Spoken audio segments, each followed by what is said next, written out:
Welcome back to the Seaboard Central, everyone. In today's video, we're talking all about derails and why they're important.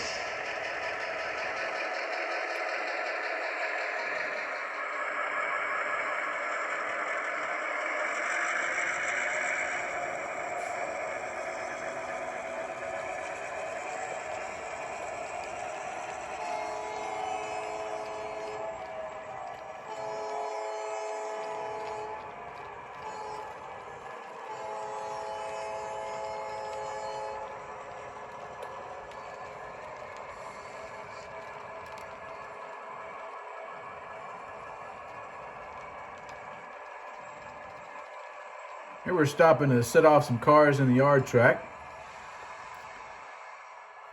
So after aligning the switch into the yard and double checking the yard switch as we're going to track 1, we need to take a derail off. So these are derails that were made by Scotty's Model Shop, which is now being offered by Macrail Services. And I'm going to operate it with this KD uncoupling pick to take it off. So now that I've got the switches lined and the derails off, I'm free to couple up to the cars that are in the track.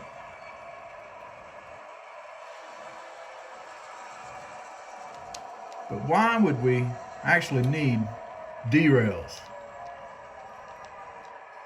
What are their intended purpose? And that's the subject of today's video.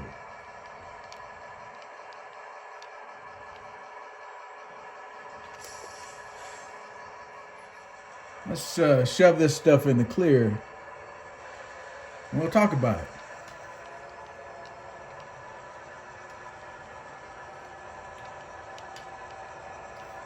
Derails have more than one use. The biggest use is they're involved in protecting unauthorized movement from entering the main line.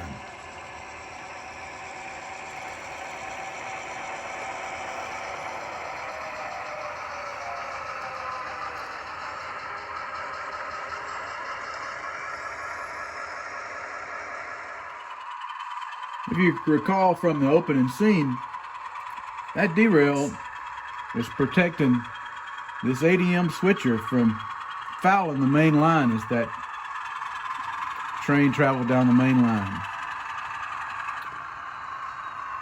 These ADM crews, they do not have a key to unlock that derail. If for some reason their engine got away from them, it would actually derail the engine to keep it from fouling the main line. So besides preventing unauthorized activity on the main line, it also, in this case, is preventing cars from coupling up to these cars that are being loaded or unloaded, depending on the case. And here you see not only a derail, but also a blue flag.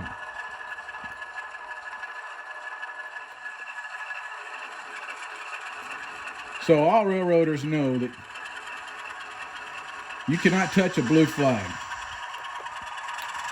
It can only be handled by the person that's in charge of whatever that craft is.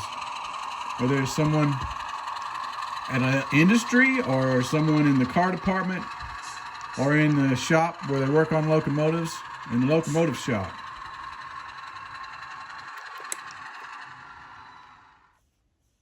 The derail in this case is just added precaution, just in case, for example, these cars were to start rolling away because someone didn't apply any handbrakes, a handbrake at the end of the car to hold them.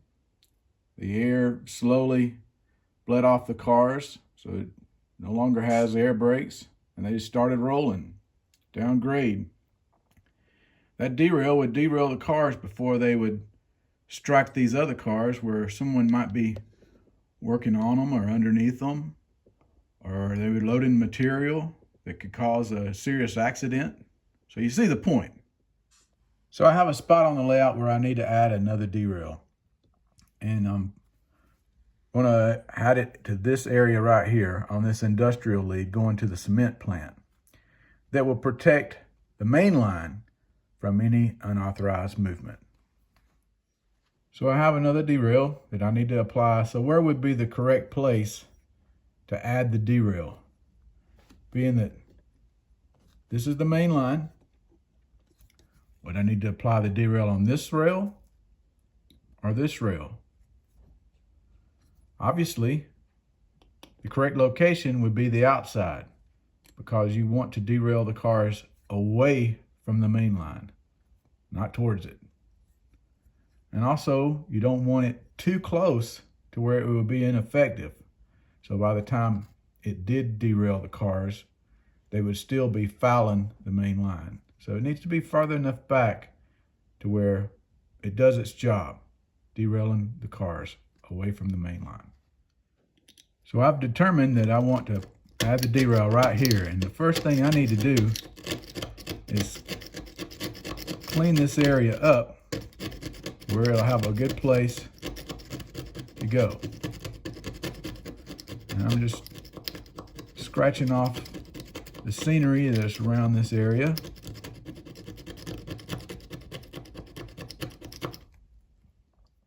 And one of the first things I did was I painted these derails orange. They come unpainted. They're just a 3D part that's been assembled. But since I use micro engineering track, the base of them is actually a little too thick, and it'll interfere with locomotives like Athearn Genesis engines. They tend to ride lower, and they'll strike it if it's not below the railhead. So what I've got here is a block of wood with some sanding paper that's been glued to it, and this is how I sand down a lot of my parts. Now, very carefully, I don't want to break this because it's fragile. I'll hold it, and I'm just going to sand that base down to make it thinner. Now, before I permanently glue it into position, I got to test it and make sure that I don't need to take away any more material. So I've got an Athearn Genesis unit. I'm going to run over the top of it. As long as it clears it without moving it, we're okay. Looks like it did. Go back the other way and see.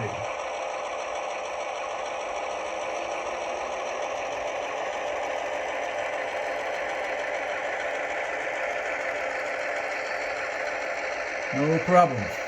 So now we can permanently secure it. So I just got some thick set glue, CA glue, and what I'm going to do is just apply some of this glue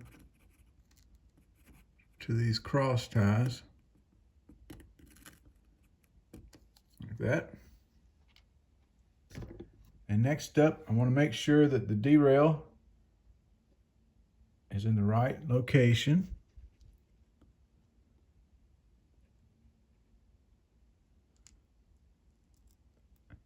I want to make sure there's no glue gets into the operating mechanism. I'm going to leave it up just like this until that glue sets. So, So there you have it. The derail's been installed, and like I said, I recommend using some kind of small pick to operate them, because you can't open them with your fingers. You just can't unless you have a fingernail that can reach them. It's easier just to take the point of your uncoupling stick and just move them over to the off position. And after you finish working the industry or clear the main line, you can put the derail back on. So I hope you enjoyed this video on the Seaboard Central and learned something about derails and their importance. So until next time, thanks for watching the Seaboard Central, and happy model railroading, everyone.